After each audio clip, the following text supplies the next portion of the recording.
Ladies and gentlemen, we would now like to present to you and formally introduce Bob, Cos, and Arthur, the Play No Games podcast. It's your favorite podcast, where we talk about real life and exchange a few laughs. We sticking to our path.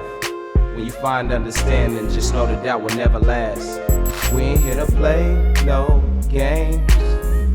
The world is getting crazy, and now we know we gotta be the change. Back here again with another installment of the Play No Games podcast. Yes. And it's Cos, co-host here. If you like what we're doing, hit the subscribe, share to a friend, hit the follow on Instagram at lookhere.playnogames, right? Look here, Play No Games. And final shout out before we start, if you'd like to donate to the podcast, much appreciated. Donations go right back into the show. You can donate at Cashapp at $herobob. Wow, you're on fire. Yeah, $herobob. Link will be in the description. Hit that if you want to provide a little extra. If not, no worries.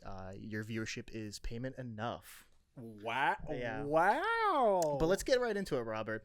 We got a special guest today. Special guest, Mr. Worldwide, Mr. Oh yeah. Mr. Sell me this pen. Actually, if I can say that. It's a dear friend of mine. Actually, someone I went to college with. Who I'm very proud of, and it is Mr. Jaret Prokay. Intro. Jaret, I'll let you introduce yourself a little bit here. Kind of let the people know what you're about, what you do. Yeah. First off, I mean, thanks for having me. This is awesome. I've watched a lot of the episodes and have a lot of fun doing it. I've known Kasi. How long I known you? Maybe 7 years. Something like that. Yeah. 7 years. Met him through mutual friends at Portland State. We've been really good friends ever since. A little bit about me. I'm 26 years old. I'm from the area. Like I said, I went to Portland State University, graduated there in 2020 at the business school, did advertising management, did marketing. We had that COVID graduation, didn't we, huh? The COVID graduation. Yeah, it was kind of weird. We didn't really walk or anything. And then they invited us like a year later to do it. And didn't make a lot of sense. So we didn't walk. So we didn't walk. I did a backyard graduation. That's what I did too. Damn. Yeah. But I finished up school there. Like I said, went to the business school, really enjoyed it. Took a lot of professional selling classes, that sort of thing. When I was in college, I got into the car business, the automotive industry. Mm-hmm. Started out just as like a lot guy, like washing cars, detailing, that sort of thing. Went to the general manager one day and said, hey, I love working here, but I'm in business school and I kind of have a passion for sales. I'm taking some classes right now. I really like it. And not to be like arrogant or anything, but I really think I could sell more cars or be better than some of the guys you have out of the lot right now. Mm-hmm. And he says, okay, I kind of like your attitude. I guess I'll give you a shot. I'll give you like maybe a month or two, see how it works. He moved me up, started selling cars. And I kind of took off. It was really fun. Had a lot of fun doing it. Him and I were both, car enthusiasts. I think that's what made it really easy. Mm-hmm. Went from that, transition, and worked my way up to like kind of the finance department. So I was a finance manager. I kind of ran that thing for a little while. So as far as getting people approved on loans, selling like finance products, just helping people out that way. Yeah. Paint protection. Yeah, just pretty much anything you could purchase. Extended warranties. Yeah, anything you could purchase just after the fact of buying a car. So did that. Wasn't getting like a ton of fulfillment from it. The income was awesome, and I kind of realized that. But at the end of the day, I wasn't like super happy. Mm-hmm. The hours I was working was crazy. I would be first one in, last one out. I'd be in at like maybe 9 a.m. when the dealership would open. If you had a few deals that you got done for the day, you had to send them in through the bank, do everything. You weren't leaving until like 10 p.m., 11 p.m. until everything was done. I'd invite you over. You'd come at like 9, 10 p.m. Right. Like, straight from work. I'm like, you just got off work?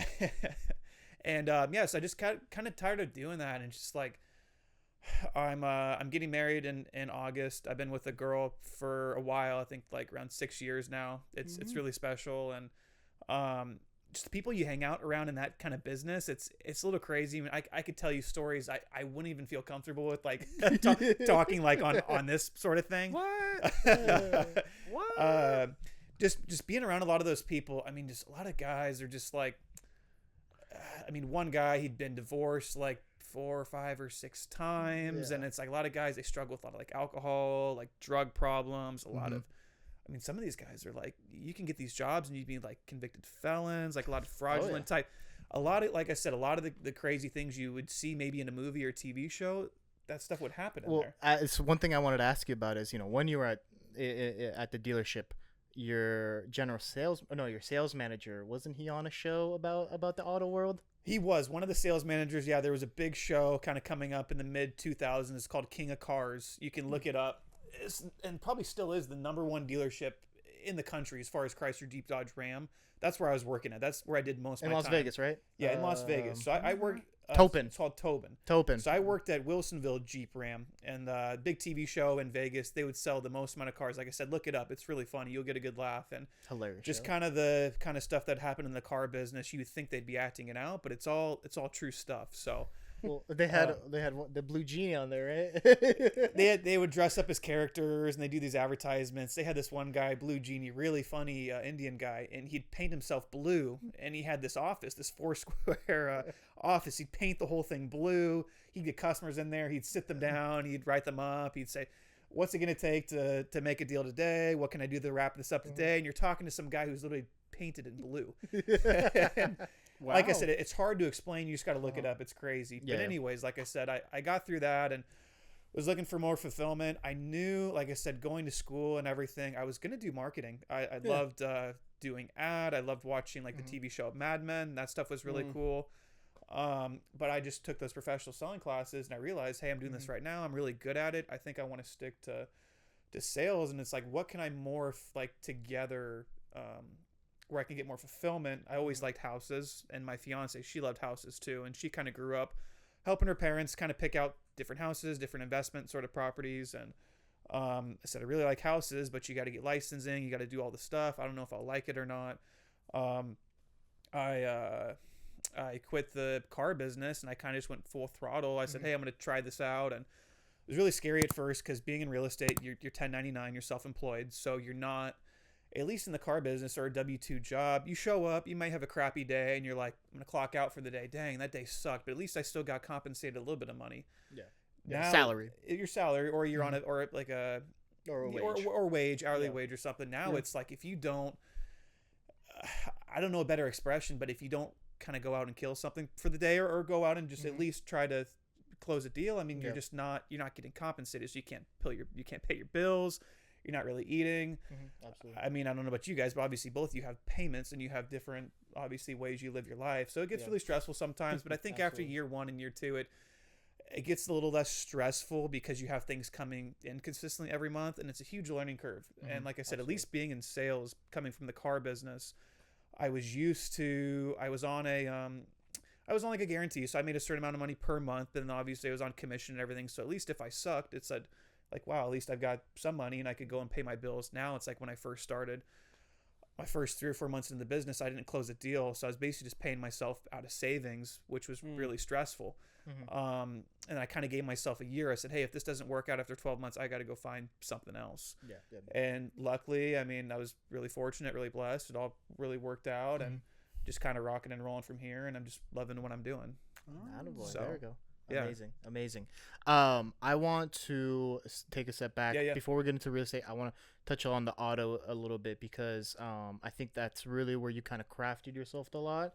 Now talk me through like what it takes to close a car sale and kind of how fast that process can be. Yes. So really good question. So as far as the transaction, when it comes to a car deal, it's pretty simplistic when you think about it. You're going to get either the person that comes in, they're going to be ready to go today. They already know what they want. They've done all their research. A lot of times they may even just know more than you because they spent so many hours on YouTube, so many hours on Consumer Reports, just researching the car and doing everything. Really, when they come in, you got to land them on a car, or if they're already know the car, you're basically doing a walk around. You're taking them on a demo drive, and then what they call is you write them up. You basically figure out kind of what your payment, what the down payment's going to be. You negotiate price. It doesn't take super long. It's a pretty quick transaction. You get more people that are coming in, though. They're just starting maybe their first time buyer. Maybe they never purchased a car before, so they take a little bit more hand holding. So you got to walk them through the whole process, and it's a little bit more nurturing. Maybe they're 1 or 2 or 3 months out. But some people, I mean, they're ready to go today. Yeah. Which is crazy to think about. I mean, from a consumer perspective, I don't think I've ever been like an emotional buyer. I don't know about you guys. I don't know how many cars you bought or anything, but it's hard for me to go in somewhere and just lay down and say, hey, I'm ready to go right now. I want to do this. I don't want to say I'm super analytical, but I like to at least do my due diligence and figure out what I'm getting myself into. 100%. I do a bunch of research. Yeah. Like, not just cars, because I like cars, so I like look into cars a lot. But even if I'm buying like a basketball, I'm like, which one makes sense? You know, I'm a shooter. I want better grip. Do I want like a different fiber? Like, Yeah. I do a lot of research whenever I buy anything. Right. Because I hate buyer's remorse. I do too. That is my biggest fear. Like, buying something, I feel like I threw money away. It just kills me on the inside. So like with cars, for me, it's like a multi-month process. Yeah. Which has me kind of like to morph a little bit where Cost put it. As a salesman, and I know in both fields you're a salesman, when you're seeing an indecisive buyer, like, do y'all see that as like a baby lamb? You're like, oh, come here. Like, how do salesmen look at the indecisive buyers? That's an awesome question. I mean, to be completely transparent, that it's blood in the water. Yeah. I mean, you can, because at the end of the day, it's like, I don't want to sound like this guy, but if you're not going to do it, somebody else down the road is going to do it. And I'm not talking about ripping people off or doing anything, but I'm just talking about seizing the opportunity to take advantage of the opportunity to maximize your profit, your opportunity, your income. Thinking like a business owner, thinking about a salesman, thinking about, I don't have a family or anything. You don't have any kids or anything, right? I have kids. Oh, you have kids? Okay, cool. It's an absolute lie. Oh, you do?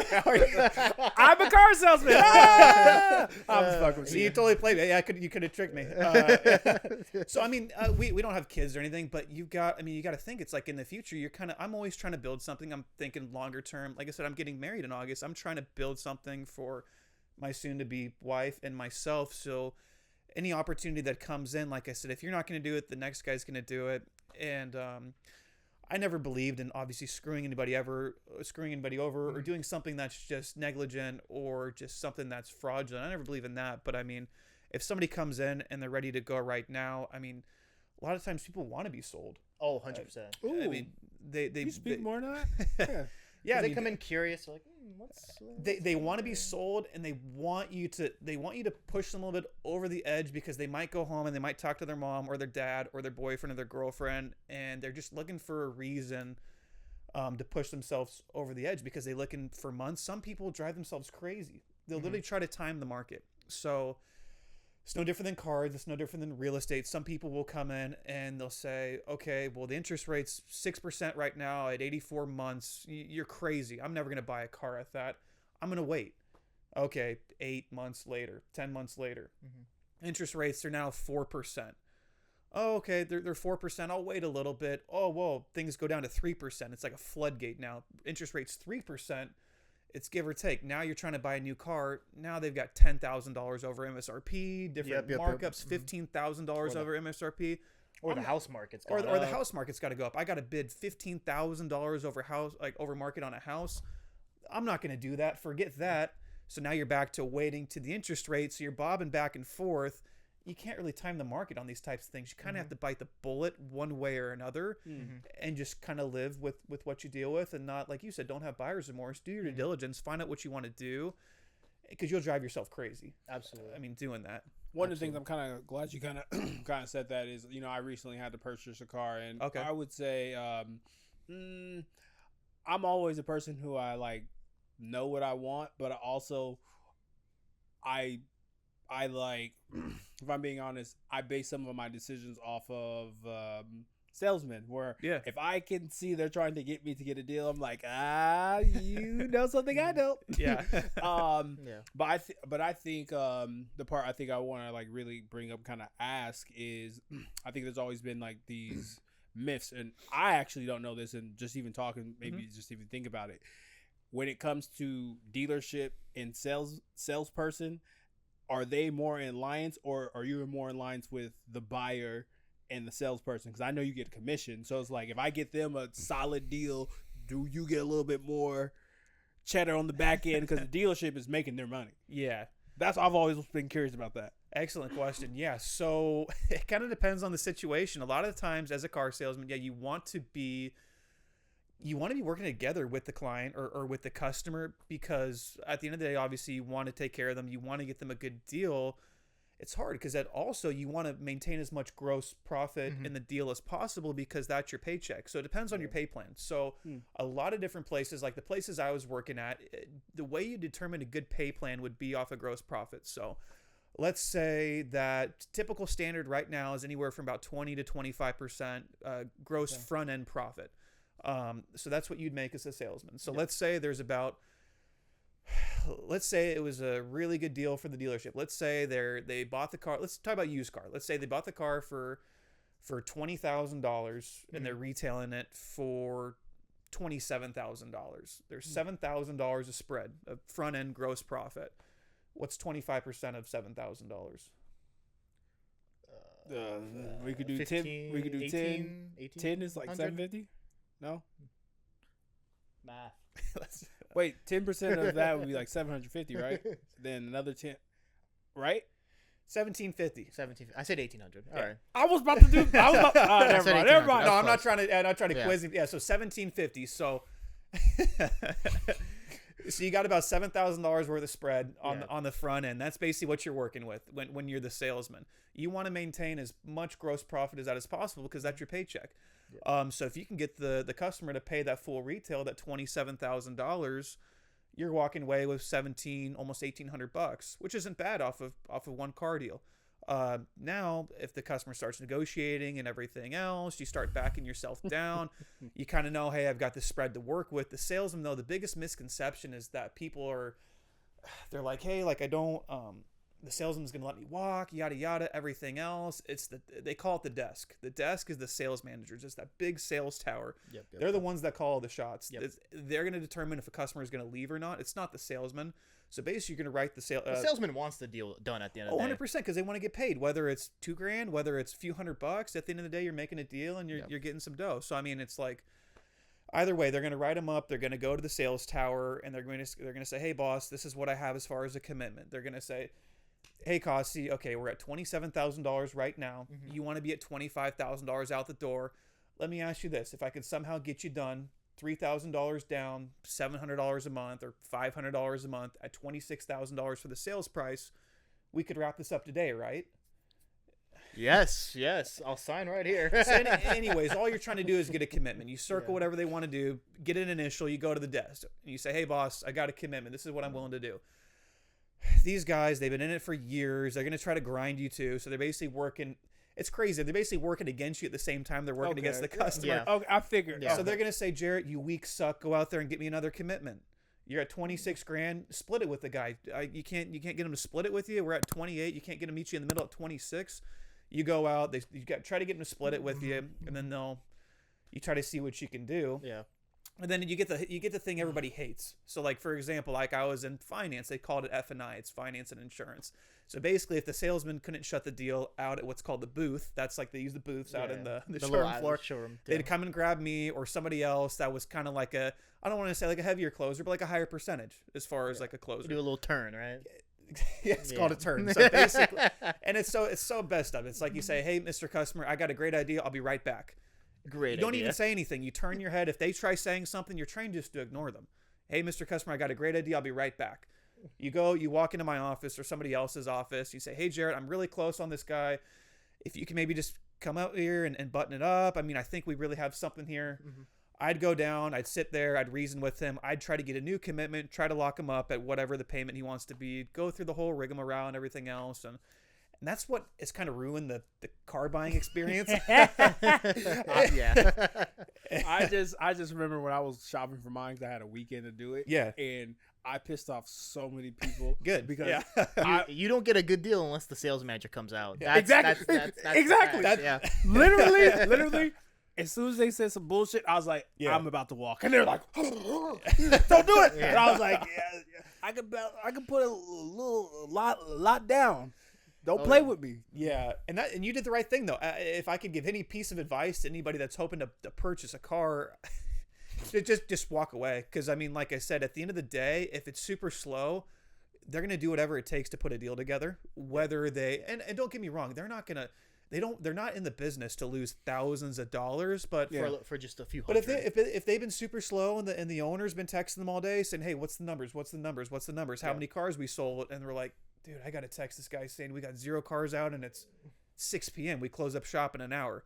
Last day of the month. That's a great time. Yeah, that's the best. Well, Yeah. No, and I agree, and that's not a myth or anything like that. That's a fact. You can read into analytics and statistics. That's the best time to buy a car is on last day of the month. If you really want the best time or time of year to buy a car, last day of every single year.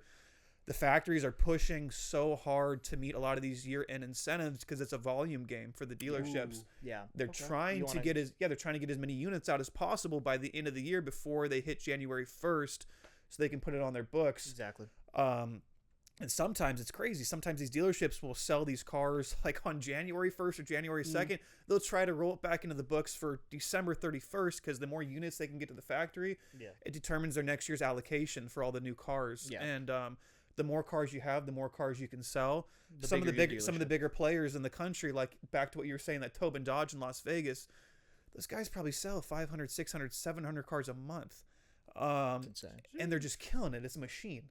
And that's how they do it. They have their volume up. They get all their cars.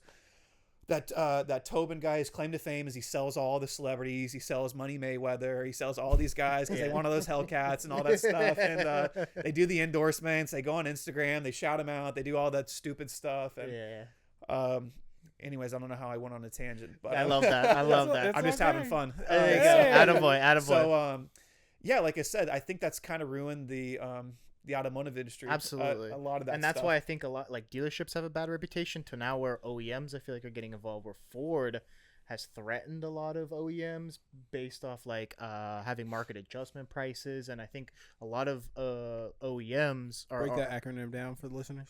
OEM is original something manufacturer. OEM is like a Ford, a Chrysler, a Jaguar. Like OEM just means like it's the factory that's producing these vehicles. So like Ford from the corporate office, Chevy, General Motors, Mini Cooper, name it. They don't like the dealership model as much now because it's creating a bad reputation, specifically for these American dealerships where, let's be honest, the American dealerships like the honky tonky a lot more than like if you go to a Highline one, which I was going to ask you. The next question is, you worked at a Mercedes-Benz dealership. Yeah. You worked at a CDJR.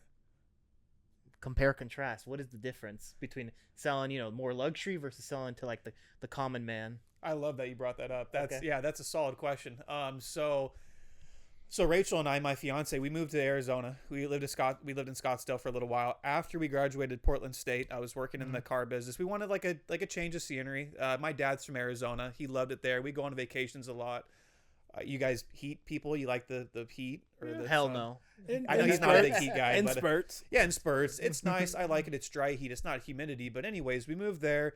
Try things out. It was kind of during all the COVID stuff, so it was a little awkward. It was kind of difficult to meet people and that sort of thing. And so my first job when I moved there out of school, my parents they're a little pissed. They're like, hey, you kind of went through school and everything. I was blessed where they were able to help me with like a lot of the education, everything through Portland State. Yeah. And they said, hey, you want to at least try to kind of use your degree and everything else rather than just selling cars. And the funny thing is they knew I was making really good money. They knew I was having fun and everything, but they just, I don't know. They just wanted me to at least kind of try something, use the degree. That way they could say it wasn't kind of like a waste of money. Yeah. So I applied for a few different jobs and I got into, the payroll company ADP. I do not. Okay. You probably know that because you've ADP, worked in software. if you work in corporate America or if you just work even like a 9 to 5, ADP is most likely your company is paying you They're through big ADP. like Paycom and some of these other big companies. You do your taxes through ADP, you get your paychecks through ADP, you put your PTO request through ADP, your 401k through ADP, all that. My company uses ADP. So they're huge. I interviewed a bunch of different companies, went through a few rounds of this job at ADP, and I landed a cool job as a district sales manager for a division in Scottsdale. I managed a lot of accounts and territories for like small businesses, which was awesome because I loved the idea of helping guys out, trying to kind of live their dream, building something. And it was hard because a lot of these people were going through all the COVID crap and they were just losing their ass on their businesses. They couldn't They were taking out those small business loans, all those COVID loans they were getting. And these the people, PPP loans.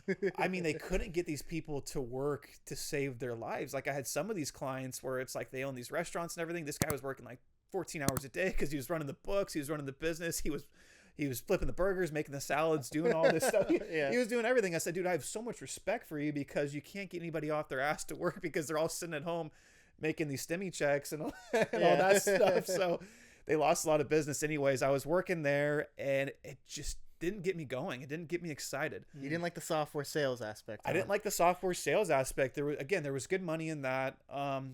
But I love selling tangible assets. I love to smell it, touch it, feel it. Here you go. Everything else, it's just I like to do that. I don't like to. It takes a lot of skills to sell something that you can't physically touch.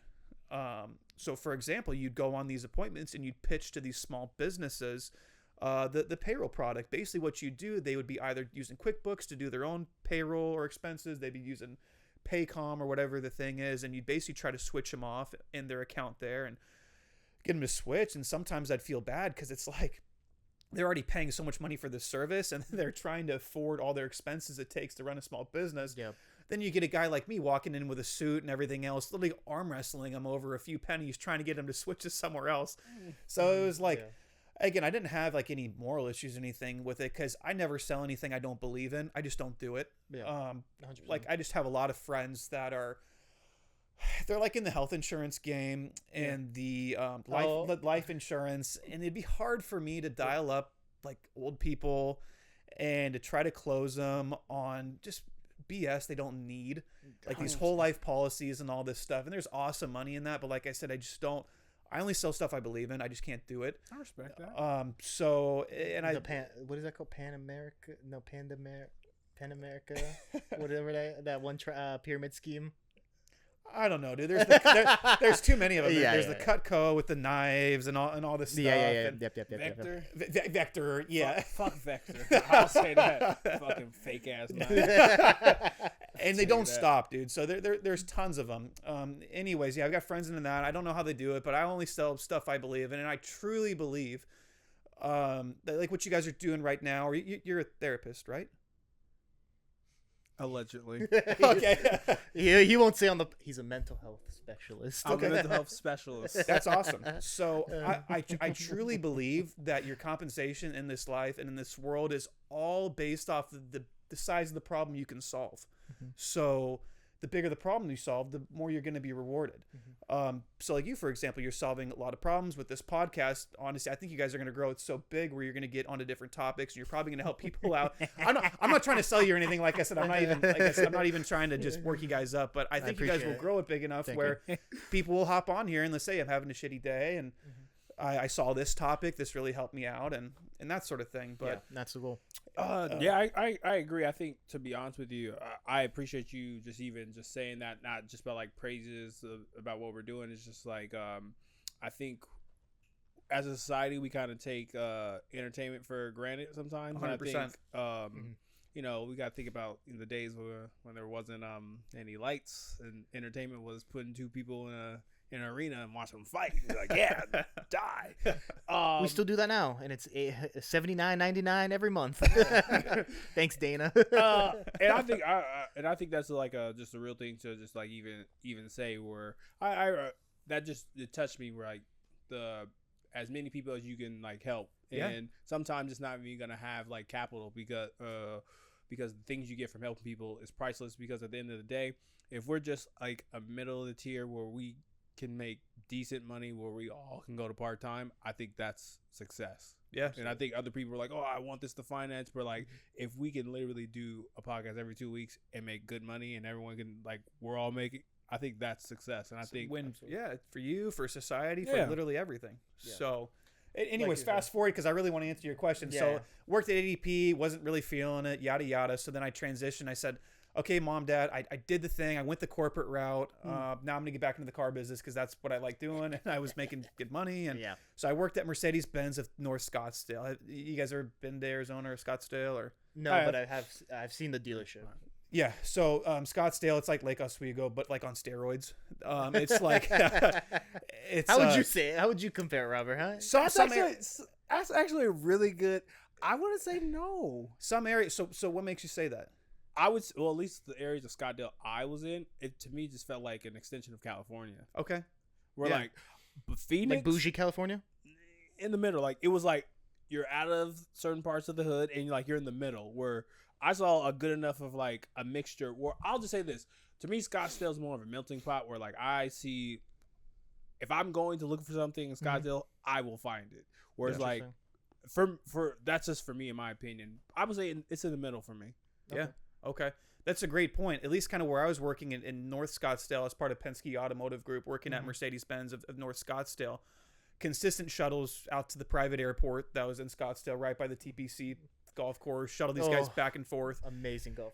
They get out there, and it's hard to switch from a domestic sales like I was doing at a Jeep Dodge Ram to a foreign, a Highline sales. Because these people, it's hard to get on their page because I don't come from like a ton of money or anything like that. So it's hard to kind of, they almost speak their own language in a sense. Oh. I mean, you have to learn their verbiage and their lingo and everything. And you try to build rapport with some of these people. And I'm not talking down on any sorts of people, but I mean, you get some of these people that you'd go and you'd be selling them. They'd be looking at Mercedes-Benz G-Class. I mean, MSRP on these things are $300,000. $350,000, and you'd go and you'd say, well, what are you driving right now? What do you like about your current car? Well, I'm driving a Range Rover Autobiography, and I got 3 other cars, and it's fine. I'm just kind of trying to switch it up. It's like, you got to figure out how you're going to build value on this Mercedes-Benz, the G-Wagon, because they don't care about fuel economy. They don't care how much it costs. They don't care about how it drives. They just want the status. So how do you build value and sell this asset to somebody? Yeah. So it made it really tough. And then you try to build rapport. Hey, I just moved here from Portland. Where do you guys live? Do you live in Scottsdale? Yeah, we live in Scottsdale. But we also live in Montana. We live in New York, and we live in Miami.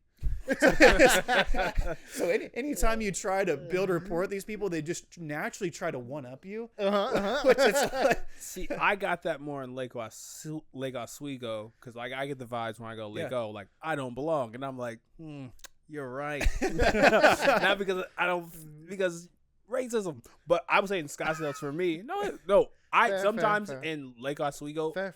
I've been followed, and I'm just kind of like, what? That's weird. But that is weird. But in Scottsdale, I felt like I've met like a smorgasbord of people where like just like within the area, there's more affluent spots.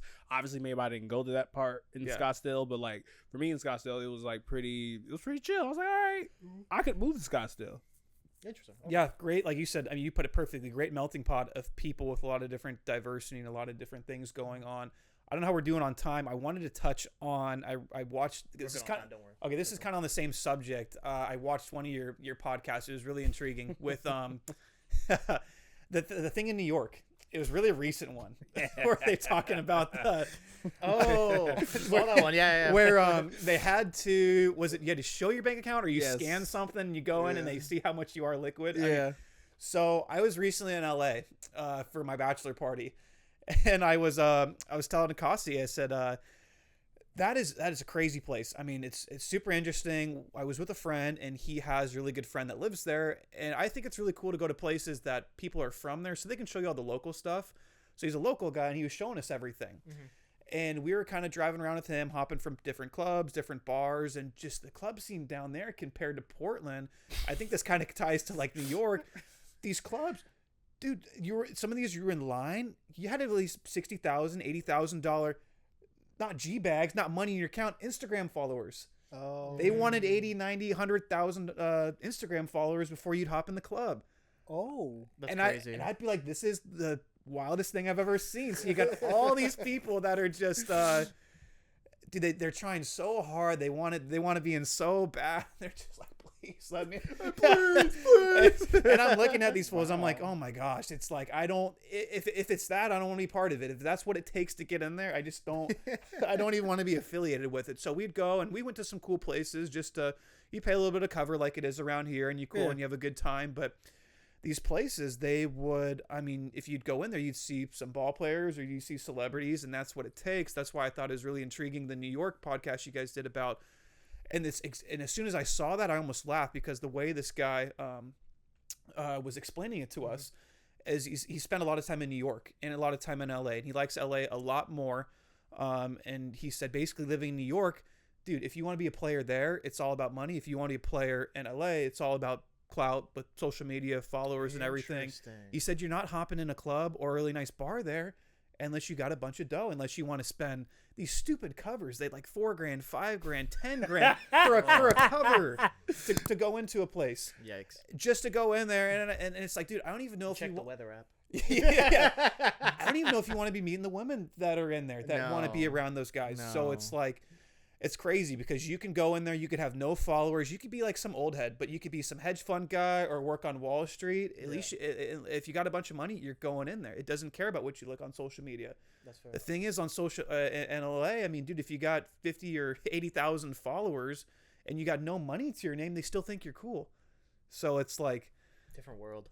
it's weird. Wow. It is a different Yeah, that's why I just thought it was. I've watched the whole thing. It was so when he was talking about that came out the same time he was talking. So it was so weird how that meshed. That's hilarious. So Wow. That's hilarious. Now I'm curious.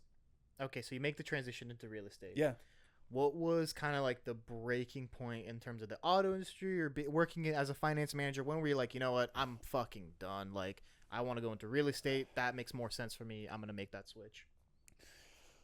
yeah. Like I said, the long hours and just the people I was hanging around and just kind of the person I saw myself becoming. And like I said, I'm not saying I was doing anything crooked or anything bad, but I definitely picked up some really bad habits and some things I Is kind the of wish I extended wasn't warranty doing. a need?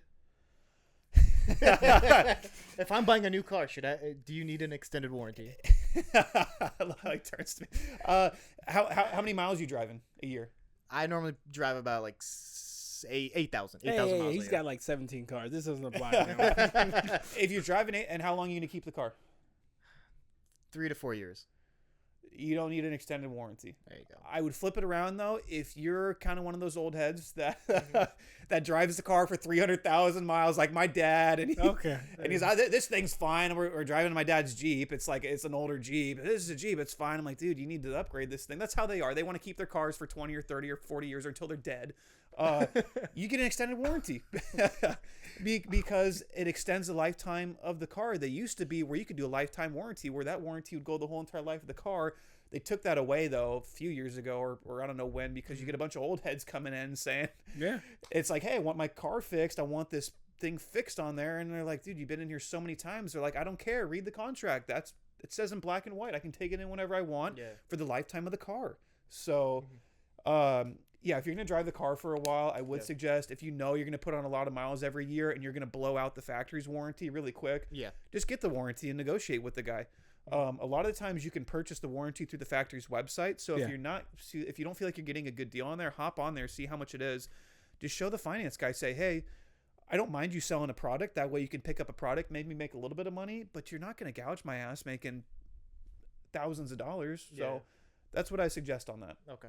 And what was your other question? The breaking point when you decided making a switch to real estate. Yeah, like I said, just picking up on some habits I wasn't proud of, and just really just focusing on. I was always really good at looking at things from like a wider lens, just kind of as like a future perspective. And a lot of these guys had no futures. They you get stuck in that business for a long time. And like I said, so this is the hidden thing about the car business nobody knows about. So you can be this dirtbag ex-felon. Yeah, so listen to this. You can be this ex-dirtbag felon that barely graduated high school, or better not even graduate high school. If you go get a GED, as long as you can pee in a cup and pass the drug test and you can drive the cars around the dealership, some of these guys I was working with, they're making 30 grand a month, 40 grand a month. Some guys are making 15 grand a month.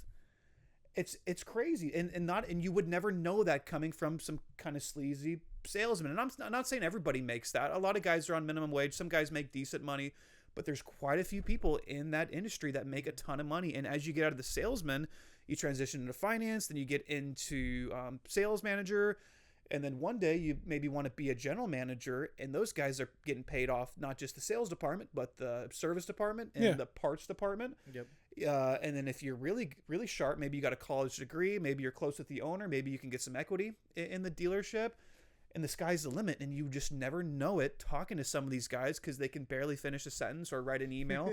Or I mean, like, it's hilarious. So that but like I said, I didn't want to be around these people because their kids hated them. They'd been through a ton of divorces. And really close guy, shout out Jeff Allison. He was my shout out Jeff. He was my partner in finance. Him and I both kind of ran the finance department. We'd switch off on deals and days. So he'd work the days I wouldn't. Kind of an older dude, been in the business for a long time, and we had really intellectual, really deep conversations. And he said, Jaret, if I had to do it over again and I was your age, I would hop out of this. I would he's got a couple buddies that are in insurance that do like P&C, like property and casualty and everything. And he said, I would have started that. You don't make a ton of money at the beginning, just like real estate. You build your book of business, you start rolling. And then his buddies, they're making just as much money as him, if not more, but they work half the amount of time. They own their own business. They have something they can look back on and say, hey, look what I've accomplished.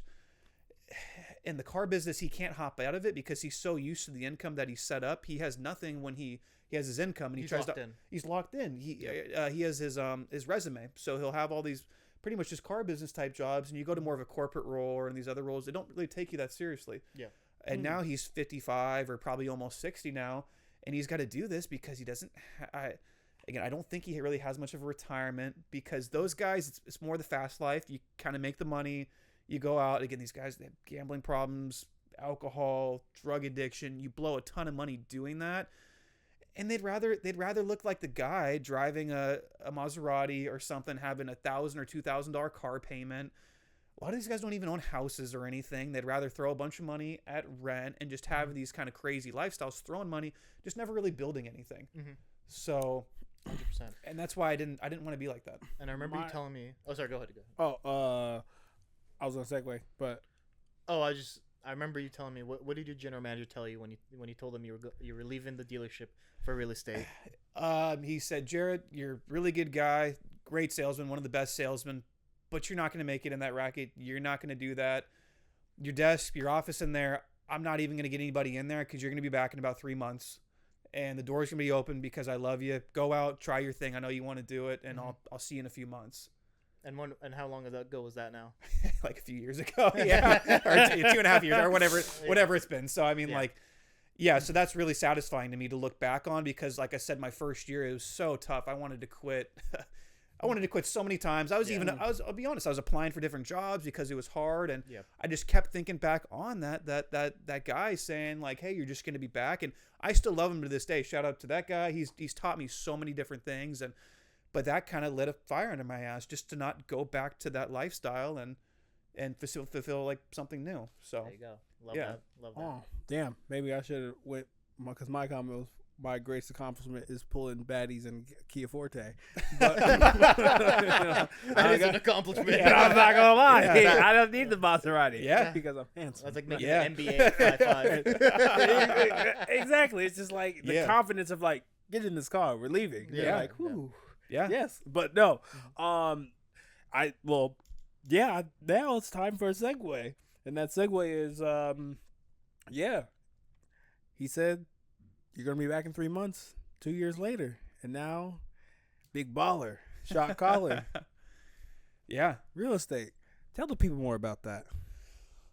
So real estate, it's kind of a crazy animal. I mean, as far as right now, I think what is today? Today's June 26th. As far as interest rates, I think we're sitting at about a 6.6, 6.7 last time I checked. Do you have a ticker in your office with the real estate interest rate? Nasty work. Just changing every day. It's got like CNBC and everything up on there. I'm just sweating the stock. Sweating the stocks. Watch it go up now. Watch the interest rates. Watch the Feds. I'm like, I love it though. I wouldn't be doing it if I didn't. Like I said, interest rates, I mean, they're a little bit high right now. As far as inventory on market, inventory's picking up a little bit, which is good. It starts to pop off again. It's seasonal, so I mean, it starts to pop off when kids kind of get out of school. Interesting. Okay. So because all the parents and like everything, late summer, early fall, kind of. Yeah, I mean, so like I said, right now it's starting to pick up a good amount, which is awesome. It really starts to pick up after 4th of July when everybody's kind of back from vacations. Goes through August all the way to the end of summer. Goes into fall when kids go back into school. Slows down a little bit when the kids go back into school. starts to kind of really pop off again after the kids are back in school because parents are trying to find if they're selling their home or buying a home. Towards the end of the year, it's I've done pretty well as far as kind of come Christmas time, because you get a lot of those people, they take it really serious, because a lot of people want to make a move before the end of the year, because they say, here, there's my goal. I really wanted to buy a home this year. I want to do it before the year ends. Yep.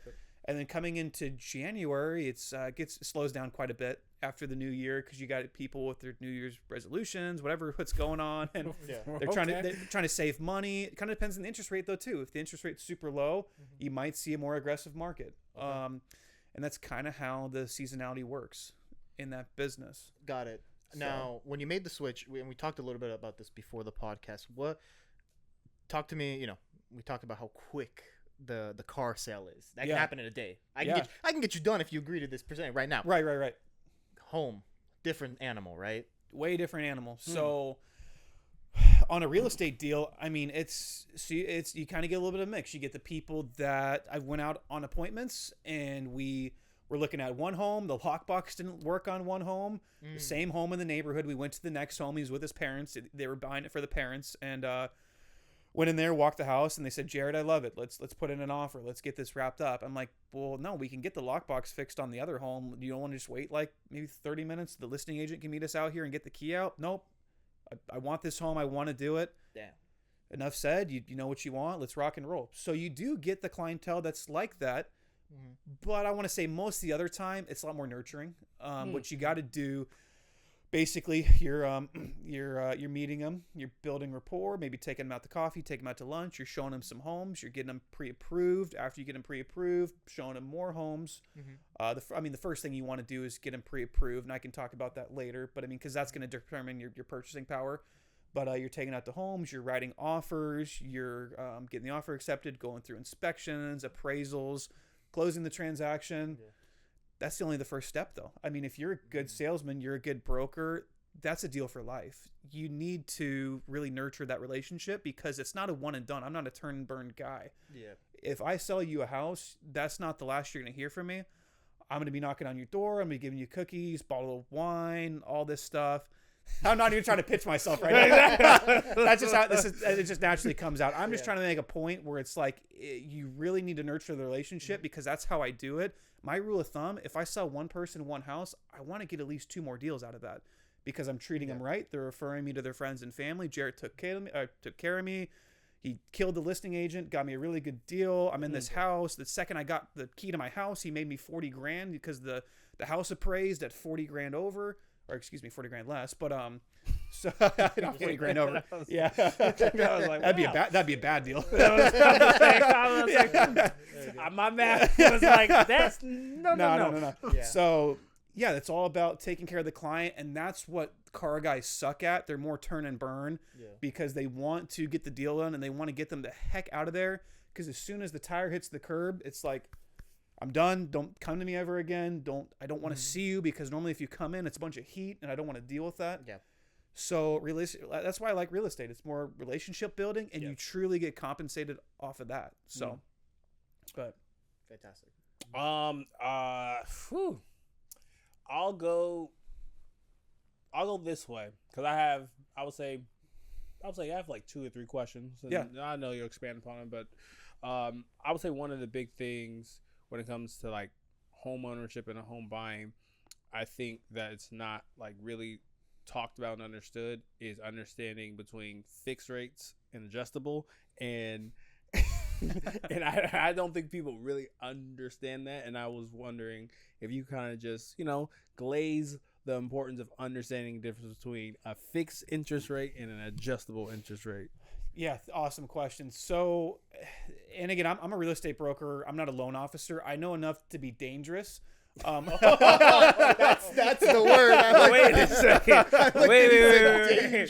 Wait, whoa. So, and I never want to, in sales 101, any sort of sales, you never want to back yourself into a corner and assume too much, because those are the guys that get shot in the face. You assume too much. Hey, Rob, I promise you this, I promise you that, and I don't fulfill that promise. I mean, that's a big no-no. Anyways, to answer your question, the difference between a fixed rate and an adjustable rate, or an ARM, which is an adjustable rate is that the fixed rate, you're locked in for life, baby. So I mean, you're just Let me tell you how good the fixed rate be. exactly. So I mean, if your mortgage is $3,000 a month and your rate's $299, there you go. The rate is the rate. You're gonna keep going. The only thing that could raise your payment is if you got maybe your property taxes caked into your payment. Obviously, property taxes go up every single year, so payment might go up just a little bit, which is fine.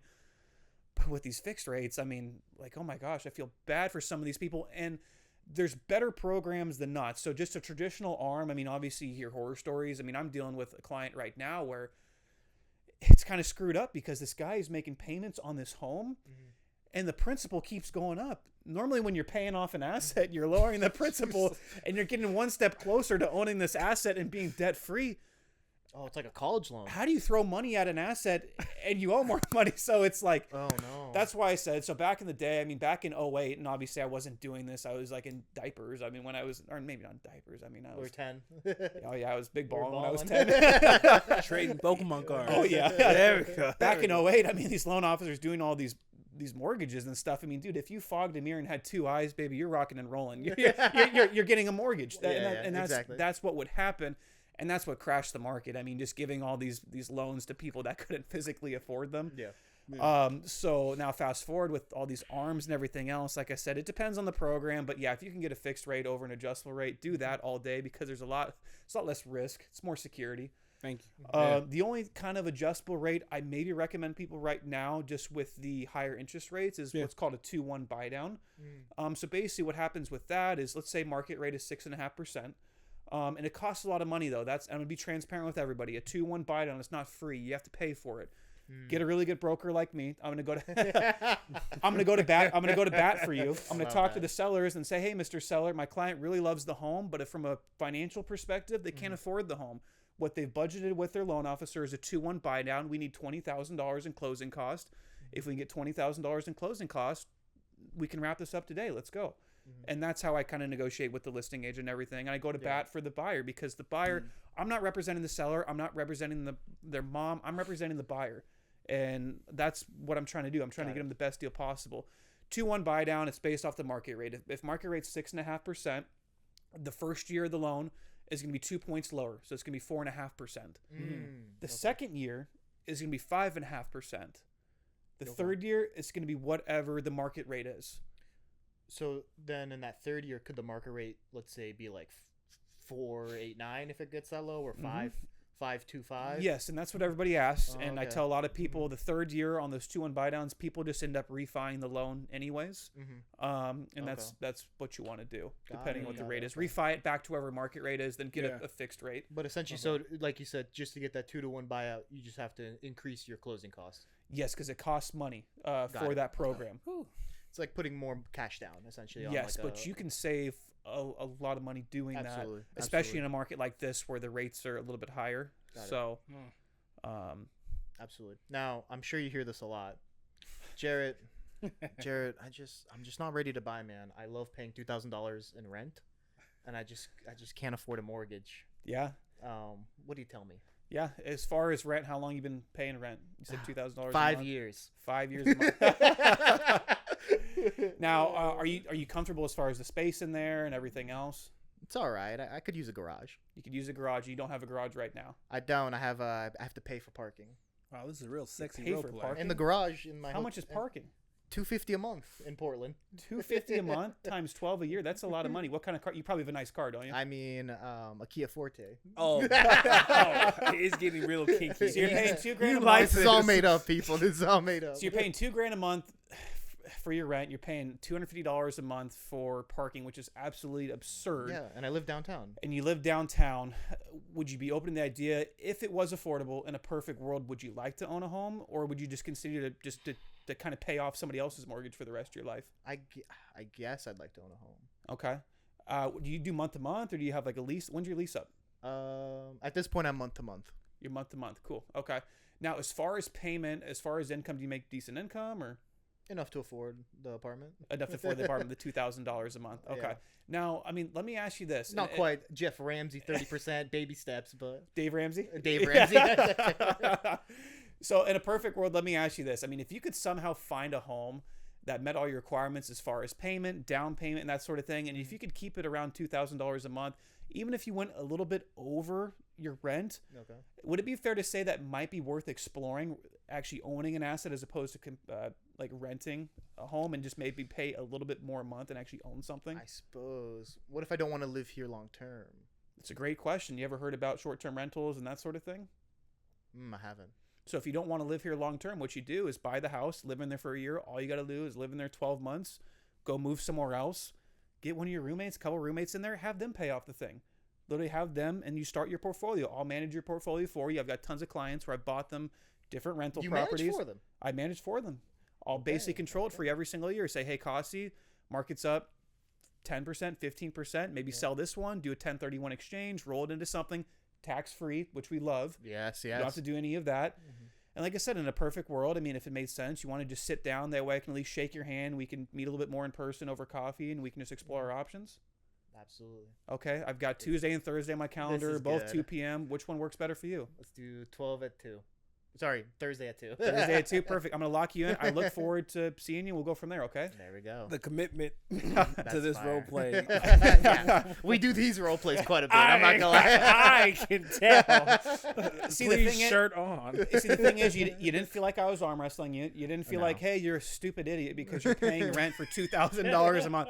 I'm not making you feel like that. Yeah. All I want to do is have you explore your options. We can go from there. At the end of the day, if it makes sense, it makes sense. If it doesn't, it doesn't. Absolutely. And I'm going to treat you right. I'm going to buy you a nice lunch or something. And then maybe your brother or your sister or your mom or dad's looking for a home. Exactly. And then, and maybe if it's not right now, maybe you call me up 12 months from now and say, hey, Jared, I love that lunch we were at. You seem like a really cool guy. We're both into cars. I think I'm ready now. There you go. So, I mean, that's how you do it. That's the process. So, That's the jelly. Yeah. So I'll be honest. I have like 2 quick rapid fire questions. Yeah. And then I know Kos has I got like 2-ish more questions. 2 more. And then I have like 1 fun question. Then I'll let you get up out of here. cool. So, tad bit more serious. So, in the American housing industry, a big thing that that we kind of deal with has been like redlining and just people of color being able to like buy and afford housing. And I'm just curious when it comes to like real estate brokers, real estate agents, and things like that, because we have a lot of like talk about affordable living and things of that manner. Do you think real estate agents or agencies should play a bigger role in legislation to have and broker affordable living for people? I'm just curious. Like, do you think because of all the things that have happened that the agencies? I know the agencies are a little different, things like that. Should the agencies should that be more of a thing to like help people? Because if we go downtown, there's so many open buildings. Yeah. There's so many opportunities for people to, and COVID was a big part. But I'm just curious, do you think some of the real estate agencies should really kind of help with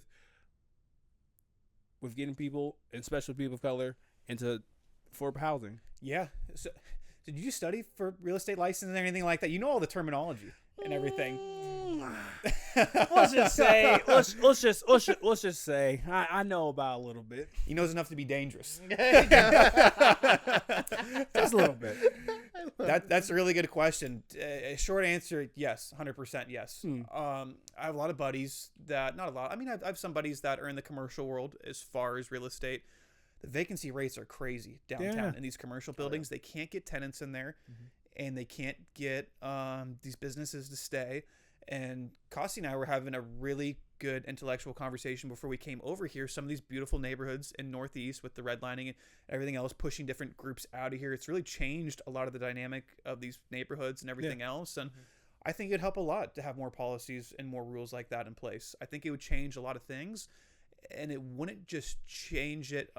It'd obviously change it for the better, but it would accelerate a lot of things. Obviously, a politician specifically, they talk a big game. I'm going to do this, and I'm going to do that. I'm going to do this. If we would just implicate simple processes like this in society and our processes nowadays, we'd probably accelerate all this, and we'd probably get back to, just kind of being a better society. Because you go around like these beautiful neighborhoods like you live in right now. I mean, like, I'm kind of tired, and I love real estate. I love all different types of real estate. I think when people watch these shows like Selling Sunset on Netflix, all these things, it's so fun and it's so sexy to see a $20 million big contemporary white, like kind of black and white box like home. It's cool and it's fun. I see some of this stuff in this neighborhood and it just kind of looks out of place a little bit. Like I said, I love real estate. I like more of a traditional. I love historical type things. I think there's nothing cool than walking into some of these homes around here. There's nothing cool than walking into a home that's like over 100 years old, something that's from like the early 1900s, feeling and touching the materials that are original in there. And I hate people coming through and knocking that stuff down, and you're kind of just killing what the neighborhood used to be.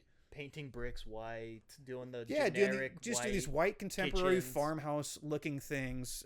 And like I said, I'm not a fan of it. I hope that answers your question. No, but, I think it definitely does, and I wasn't looking for you to like answer the question, or like because it's a bigger issue.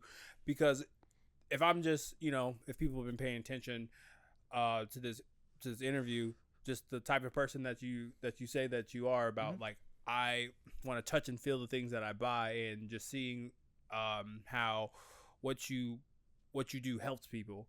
I think it's just a powerful opportunity, because if we like really look at it,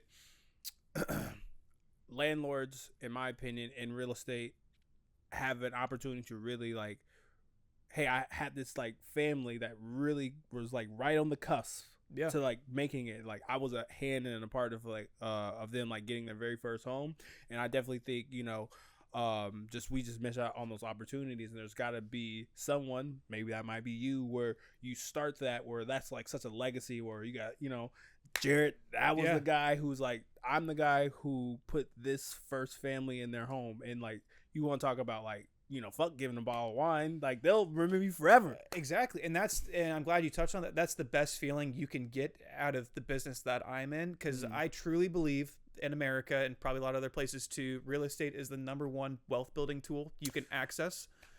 And you don't have to have daddy's money. You don't have to come from $1 million and everything else. There's a lot of programs. You can get your feet wet, and there's no better feeling, like I said, than getting somebody a really good deal, diving in, and then they hit you up a couple years later and say, Jaret, you got me into this house. I can maybe pull a HELOC, a home equity line of credit. I can pull out that and pay off a bunch of other debt I had. Maybe pay out my kids' student loans. There's so many different things you can do with real estate, and so many people that didn't have anything to begin with, or their parents didn't give them a bunch of money, or they didn't win the lottery, and that's why I think it's so awesome. So, that's awesome. And my last quick question, and then I have two questions, but this one is the last like topic one, and the one's more spicy. But I just have fun questions. Okay, fun. Yeah, okay, fun the second one's a fun question. Okay. So my last question, this actually might tie it up. Okay. Through all the car selling, through all the house selling, do you ever have like seller's fatigue? It's a really good way to put it. Yeah, I do all the time. Not all the time. I think when you first start out getting over that learning curve, you really get burnt out. It's a lot. You're dealing with the person's number one asset in their whole entire life. And a lot of these times when you're dealing with their assets, it comes from maybe they're getting divorced, maybe somebody died. It's a first-time home buyer. They don't know what they're doing. It's a person who's bought 20 homes, so they know too much what they're doing. There's so much emotion involved. It's almost like I feel like I don't want to take away your role, like your therapist and everything else. I'm sure it comes nothing compared to the stuff that you've dealt with in your life. But I almost feel like a therapist dealing with these people, because these people will be crying on the phone and they'll be so worked up and everything. And and internally you want to tell them like, dude, it's just a real estate deal. Just get over it. But you don't, because it means a lot to these people, and it means a lot to me too. I remember when I bought my first home, and it was really stressful, and I had to bid a bunch of money over asking price, and but to answer your question, you get fatigued a lot, and you have to take a step back, and you have to just remember your why you're doing it. And like I said, to help other people and to build something for yourself. So I think when I look at the why, it kind of brings you back out of that fatigued mentality and back into it. So, excellent. All right, I have a couple fun questions. First one, I think this is relevant, especially for people that listen to us, mostly Portland metro area people. What are neighborhoods that are really coming up right now that you think are good areas either to move or to kind of invest into? Yeah. So I mean, you guys probably know. I mean, you guys live around here. I mean, there's a lot of neighborhoods in Northeast you can't really go wrong with as far as appreciation and residual. Anything you buy out here. I mean, what I think Costi told me you bought this place. When did you buy this place? Allegedly. We're in a studio. We're in a studio downtown. We're secret studio location. Downtown. Okay, never mind. Yeah, Allegedly. allegedly, we're in. If I was in Northeast Portland, I'll just say this: I'm a Northeast Portland product, and I'll be honest with you. You know, I've always lived in this neighborhood, and it's just been a neighborhood full of like culture and beyond just culture. It's just solid neighborhood to grow a family. Like I've played with neighborhood kids. Like I've walked to the corner store. It's a pretty tight knit community for the most part. So I feel like it just has what any like what we say American dream is really looking for. Yeah. So like I said, anywhere in Northeast, Northwest always stays hot. Obviously, Southwest stays hot. Southeast, I wish. It's hard there sometimes. Just the I don't know a better way to put it. I get listings out. No. I love Southeast. I have a ton of clients out there. It's just I get listings out there on 82nd and all these other places. It's a shithole. Southeast is a shithole. Let's go. Whoa! Okay, it's not a shithole. It's not a shithole. It's not. That's wrong. It's not. Are we gonna get canceled today, Kyle? That was too rude. I have actually a lot of friends that live in Southeast. Exactly. It's not a shithole. It's up and coming. Yeah. It has charm. Here, you just lobbed it up for me. I'm gonna finish it. So, so in Southeast, there's great opportunity. So what right now in Southeast, you have an opportunity to go in there and purchase an asset for not as much money as like a Northeast or Northwest. Yes. You can go in there, and I truly believe that when some things get fixed and everything else in years to come, Southeast is going to turn around. And it's going to be just as beautiful as I'll be like Northeast. Clackamas actually is pretty nice right now. Yeah. Clackamas, Happy Valley is pretty nice. Gresham is getting a lot better, so I shouldn't. Milwaukee's actually gotten a lot better too. So those areas stay hot, and then I mean on the other swing of things, you get a lot of people that are moving out of Portland, and a lot of people they like Bethany. Obviously, Bethany stay hot. It's really expensive though, so it's hard to buy into there. I've had to explain to you where Bethany is. It's Beaverton going into Tannisbourne. That's where my tax dollars are. Probably. That's where I'm seeing a lot of the results. Yeah. It's golf course land. You go more southwest, transition into like Tigard. Bull Mountain's really hot. Even if you go like more south, you go like you can go into like Wilsonville. Even go into like people are like moving to like Salem and stuff, and it's only like a maybe 45-minute commute, 50-minute commute to go up north and to go into Portland, which I would never do. It would be hard, but. Then again, you're out of Multnomah County, so you got less taxes. Absolutely. You got some of the stuff that maybe some people don't want to deal with. But at the end of the day, I mean, you just have to pick where you live. And as long as you love where you live, who cares what anybody else says? I mean, as long as you're buying real estate, I think as long as you hold on to it, everything's going to appreciate. You can't really go wrong with a piece of real estate. So, I mean, attaboy. You're going to be fine no matter what. Attaboy. Andy Elliott. Legit or scammer? Does Rob know who that is? Do you know who Andy? I've sent you some Andy Elliott stuff in the past. That sales guy who wears a tight shirt, pants, and tells his team like if they don't have a six-pack. If there's any way possible, I don't know if there's any way possible to play a clip during this. I don't know. That would be great. That would take a lot of additional editing from. No, it's my. No, it's literally mine. Well, some of you. We'll put like go check out an Andy Elliott clip real quick. They're all over Instagram. We gotta introduce the segment first. You gotta introduce. Are you doing tasting right now? No. This is separate. Oh, okay. Yeah. So when you leave this secluded office that we're at right now and you go home, go look up. I'll send you clips. He'll send you clips. You can't miss the guy. He's jacked. He wears these tight shorts and these shirt, and he lives out of Scottsdale. He's Oklahoma native. He grew up in the car business that way, kind of made his claim to fame, then moved to Scottsdale, started a training company. And when I was sales training. Okay. Yeah. When I was in the car business, I'll be transparent. I was really into it because I was more into that rah type stuff. Nowadays, it's hard for me to kind of get behind it. And he does have some good messages as far as staying motivated, staying in shape, and everything. But he's got this big thing where people are trying to cancel him because he truly believes that if you don't have a six-pack, you need to be fired from his company. It was just like, Yeah, and if you're not making like $100,000 a month, you're a failure. which is hilarious because like even like in the fitness community and stuff, you can be like super in shape, and that doesn't even resemble having a six pack. Like you can be like, and that, like you he'll can- go to a salesman and be like, "How many cars do you sell?" He'd be like, 10. He's like, "If there was a gun pointed at a kid's head, could you sell 30?" Like that's his like. so That's he's like, so why don't you try harder? exactly. We had this. I shouldn't say we had this. We had her name is Gabby. She's the 5th strongest woman In the world. in the world. Oh, She's wow. on the Yeah. podcast. Yeah. and she's lifting trucks, barrels, and Pulling fire. and pulling trucks. fire trucks. So I actually like love that you said that, because I think, you know, even in the world, like the idea of like what's healthy, I think that really like hampers people from actually, you know, figuring out what's healthy for them Yeah. in this world, because you know the you know, beauty standards and all that standard. But this actually, I'll make this into a clip. Okay. Andy Elliott.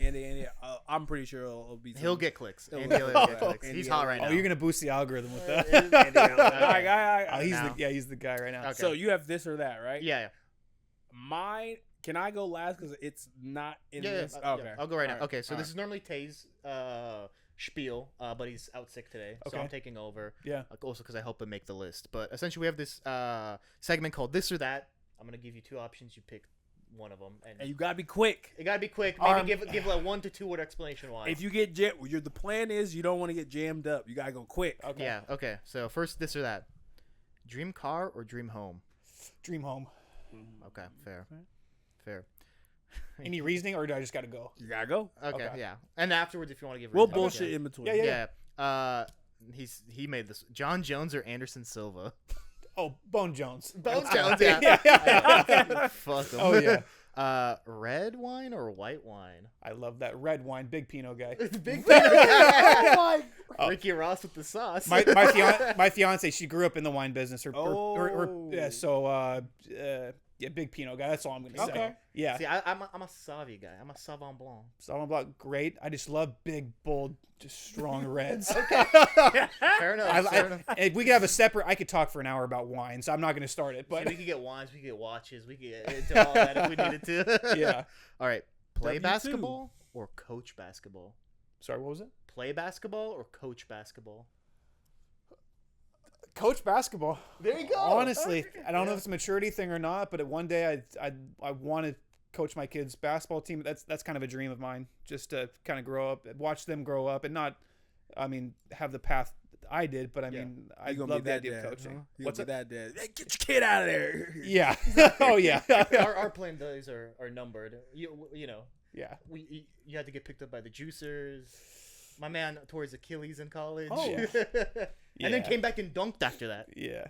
All I'm gonna say is it's gonna be hard for me not to be that dad saying to my kid he's the greatest thing since sliced bread. I mean, I'm gonna be bullshitting with all the other dads. Oh, see that guy out there? Yeah, no, that's my son. Yeah, Attaboy. and I think that's maybe how my dad was, and it's just advantageous. I don't know, but it excites me. That's funny. All right, and the last one: West Side or East Side, Portland? West Side. West Side. There we go. I'm sorry, but I mean that's just what I know. Yeah, I'm gonna pick northeast. Those are fun. Yeah. He didn't get. I don't know that he didn't get jammed up. He was. I don't know. no, He the knew, play- he the knew play- before I said it. The player versus coach one was really hard for me to think about, but like I said, I maybe, came up with that one because I knew that. Okay. Yeah. Yeah. We got. All right, we gotta get better. We gotta jam somebody up. We got. I got a jam someone. All right, so I think I want to ease this out too, because actually, when we talk about real estate, real and land and all that really is a big part of the human experience. And one of the things that I think we touched upon a lot with today is just like life. Now, you said in August, 6 years, my man.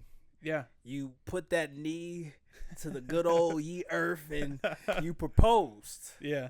Now, the reason why I'm bringing this up is because in this day and age, when we say the words 50-50, everybody just loses their mind. Yes. I'm curious, as a person who is going to be married, but before marriage has had 6 solid years of being together, do you and your partner believe in going 50-50? And just to elaborate, so 50-50 on 50-50 lifestyle of building a partnership, because in this day and age when people talk about 50-50, they are saying that a woman shouldn't go 50-50 with a man has to provide all the resources and vice versa. And I was wondering, is that a belief shared in your relationship? Yeah, I think that's an awesome question. It's really cool that you bring that up because her parents are really religious, and we're both Christian, her and I. And she comes from that background. And when I first met her, I'd hang out with her dad and aunts and uncle, or not dad and uncle, all the guys and everything. Mm-hmm. We'd have parties and do this stuff, and we'd be sitting on the couch, and I'd get up and I'd go to help with the dishes because I wanted to look like a good guy and help out and help all the women and stuff. And he basically just like, what are you doing? He kind of threw me back down. He said, what are you doing? And I said, I'm going to go help the girls. I'm going to go help out. There's a ton of stuff. We just spent like 2 hours eating and drinking and stuff. At least I could do is maybe just like, if they're washing, I can dry, that sort of thing. And they basically made a fool of me. They just kind of laughed and said, no, what are you doing? That's a woman's job. And I said, okay, well, I mean, I don't really come from that. I come from where both my parents kind of share everything. And so now kind of in our household now, we live together, and we've lived together for a while. We like to share everything 50-50. We split chores, responsibilities, that sort of thing. And it's always really interesting talking about the topic about if the man should go out and make all the bread or the woman should go out and make all the bread. And I think that it's hard to say. I don't want to say that the man should wear the pants in the relationship. I think he kind of does. I think he kind of doesn't. I think there's nothing sexier than a woman going out and kind of being a boss bitch as far as kind of doing her own thing, having her independence, making her own money. Mm-hmm. I don't think there's anything wrong with that. I don't want to be affiliated with kind of like, it's really rude, kind of like the bimbo kind of chicks that are just kind of with you for your money and everything else. I just don't think that goes very far. Mm-hmm. I just think it's really sexy for a girl to know what she wants, be able to provide something. And we kind of have a plan where it's like, okay, I want to take this real estate thing really far. And you know how much I love coaching and everything else. I eventually want to have my own team, my own brokerage, and she can kind of work until that point. And once it's ready, when I have my coaching and everything else, I'm making enough income where it suffices for both of us. Then she can take the role of, hey, I'm going to take care of the kids, maybe help out at the business, that sort of thing. But if she wants to keep making money, she can keep making money. So I don't think there's anything wrong with that. I don't think the guy should be telling the girl, oh, just stay your ass at home because you shouldn't be doing that and do my dishes and do my laundry and everything. So that's just kind of what I believe in. So no, I appreciate that because, you know, one of my specialties when I'm a mental health warrior is I deal and dabble a lot with relationships and marriages and how that's just a sticking point and a red herring for a lot of relationships. And literally, it's like clockwork. Every 3 months, it's 50-50. Would you rather be in the woods with a bear or a man? I'm just like, what's fucking next? Like, what's fucking next? Yeah. And I think for me, what a lot of people miss is, I think you even said this a lot about the work that you're doing, where you want to. I want to say, you didn't say have a story. I want to say you were just like, can I help people? And I think people forget that service is such a big part of relationships, and answering to someone is a beautiful thing. And when I even say the words answering, like people might say that as toxic, but like we answer to the tax people, we answer to officers, we answer. And my thing is, the most beautiful thing is I'm choosing to answer this person, and we're building something, like we're building those opportunities. So I just wanted to, because we had the opportunity to talk to someone who's about to get married, doing the 6 years, to really like demystify like 50-50 and like how toxic our culture can take it, because depending upon what your relationship is, whether the woman takes care of it all or not, it's about these are our roles, and that's what's working for us right now. Yeah, and I just love what you're saying about that, because I'm in the industry where there's a lot of really insecure people who make a lot of money, and it's kind of all about them, and they'll try to clown on you. It's almost like a trophy if they can have it where they're making a ton of money and their wife's not working, and they can. It's almost like they think it's a flex. But my theory of it, like I said, I don't want my soon-to-be wife to be working forever. That's not what I'm saying. All I'm saying is 2 people, 2 incomes, 2 assets combined together is so much more powerful than just having one person do everything. And like I said, it's just common culture where the woman's got to go out or the man's got to go out and do everything. Like I said, I don't see a problem with it. And I know I'll get a bunch of shit from it. Like I said, especially people in my industry, because there's a lot of people who just, and I have friends too, I'm not going to name anybody and anything else. They just think it's, no. I know he's on. They watch all this stupid shit on the internet. Red pill.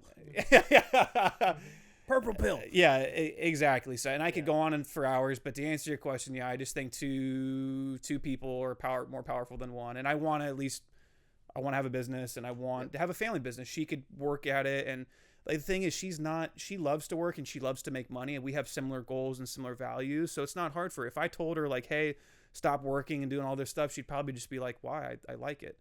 So, and I don't think you should take that away from somebody. So. Hell yeah. Well, my man, appreciate you hopping on. Where can people find you? Yeah, so you can find me. I love to use Instagram. It's Jaret_Prokay_realtor. You can find me on my website. It's Jaret at McKillianRealEstateGroup.com. You can go through there. Give me a call, shoot me a text, 971-270-7752. I'm always open to talking to people, whether it's even if you're not even serious about real estate. If you just have a couple questions, maybe you're looking to get into it, just hit me up. I love talking to people, and this is what I do, and I truly believe I'm gonna be doing it for the rest of my life, and I feel like I finally found something that I'm passionate about, and it's easy to get up and do it every day, and I think it's really true. If you find something you like, I think the money just easily follows it. So. Well, I know Koss will say this. I'm not gonna speak for him. You know, he's a grown man. Look at them thighs. Some days. I want to say I really appreciate you coming on, and man, it's a beautiful story, and you know, talk with very much conviction. And see, I knew we just. Once you got relaxed, I knew that tiger was in there. Now, I just want to say thank you so much for sharing your story, and we would love to have you back in the future. I'd love to be back, and I love what you guys are doing for the community. I want you guys to keep killing it, and like I said, I'll keep watching them. Just keep having guests. Next time, bring Max, huh? that would be interesting. Where I could, that'd be a fun episode. But wild card, huh? Max would be an interesting one. But appreciate you hopping on, man. Like Thanks for having me. I'd love to be back again, and yeah, it was fun. So there we go. Awesome. Well, if you like what we're doing, like, comment, subscribe. This is the mantra: help me pay my friends. That's the motto. That's the goal. And you know, we're here to make sure y'all are getting through the week. We're out. Take care. Probably wondering if I think of you. Sorry, I'm for the bag right now. Yeah, I'm for the bag right now. Yeah, for the bag that I never had. Yeah, you probably mad right now. Yeah, I got a 2-piece now. Shit, I think they call them groupies now.